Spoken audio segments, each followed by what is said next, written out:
अनाथ झालेल्या किंवा आई वडिलांनी टाकलेल्या चिमुकल्या जीवांचं भवितव्य काय असा प्रश्न अनेकदा निर्माण होत असतो। अशा वेळी अनेक दाम्पत्य पुढे येत अशा बालकांना दत्तक घेत असतात। मात्र त्यातही दिव्यांग बालकांना दत्तक घेण्यासाठी फारसं कुणी पुढे येत नाही। चंद्रपूरमध्ये मात्र अशाच एका दिव्यांग बालकाला थेट स्वीडनच्या एका दाम्पत्यानं दत्तक घेतलंय। पाहूयात त्या संदर्भातला हा रिपोर्ट।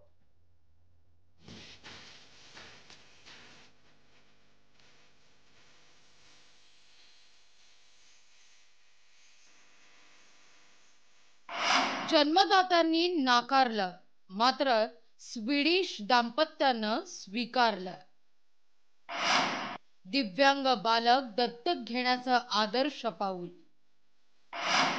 दत्तक बालक योजना पोहोचली स्वीडन देशात। आपल्या देशात दत्तक योजनेतून बालक दत्तक घेतलं जातं, पण व्यंगत्व असलेला बालक दत्तक घेण्याचा धाडस सहसा कोणी करत नाही। मात्र हे करून दाखवलंय एका स्वीडिश दाम्पत्यानं।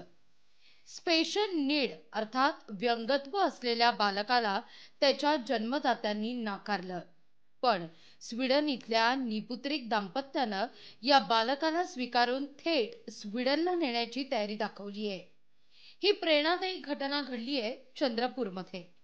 यावेळी चंद्रपूर जिल्हा महिला आणि बालविकास अधिकारी दीपक बानाईत यांनी यांचा दिमागदार दत्तक सोहळा आयोजित केला आणि या बालकाला स्वीडन इथल्या रिकार्ड टोबायस हेडबर्ग आणि मारिया एलिझाबेथ व्हिक्टोरिया एरिक्सन या परदेशातील पालकांकडे सुपूर्द केलंय। गेल्या 2 वर्षात किलबिल या संस्थेने त्यामध्ये अडॉप्शनची प्रक्रिया पूर्ण केली। त्यानंतर स्वीडनचं दाम्पत्य आहे की ज्यांना स्वतःचं मूल नाही, त्यांनी त्या मुलाला दत्तक घेण्याची इच्छा व्यक्त केली। त्यांचं ऑनलाईन रजिस्ट्रेशन झालं आणि सगळी कायदेशीर प्रक्रिया पूर्ण केल्यानंतर आपण या मुलाला सदर दाम्पत्याच्या हवाले केले। चंद्रपूरमध्ये बालविकास विभागाच्या वतीनं गेल्या 15 वर्षात 300 दत्तक विधानं पूर्ण झाली असून यातील 260 देशांतर्गत तर 27 बालकं परदेशात दत्तक दिली जात आहेत। मात्र दिव्यांग बालकं परदेशी दत्तक दिले जाण्यातली जिल्ह्यातली ही पहिलीच घटना आहे। चंद्रपूर शहरातील किलबिल या अनाथ बालकांचा सांभाळ करणाऱ्या संस्थेकडे हे दिव्यांग मूल होतं। दिव्यांग असल्यानं कुटुंबानं नाकारलेल्या या बालकाला निपुत्रिक स्वीडिश जोडप्यानं छत्र आणि माया दिली।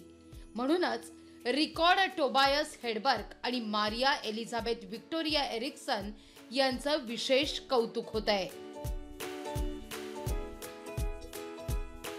अनिल ठाकरे, लोकशाही मराठी, चंद्रपूर। लोकशाही मराठी ऐका, पहा, जागरूक रहा।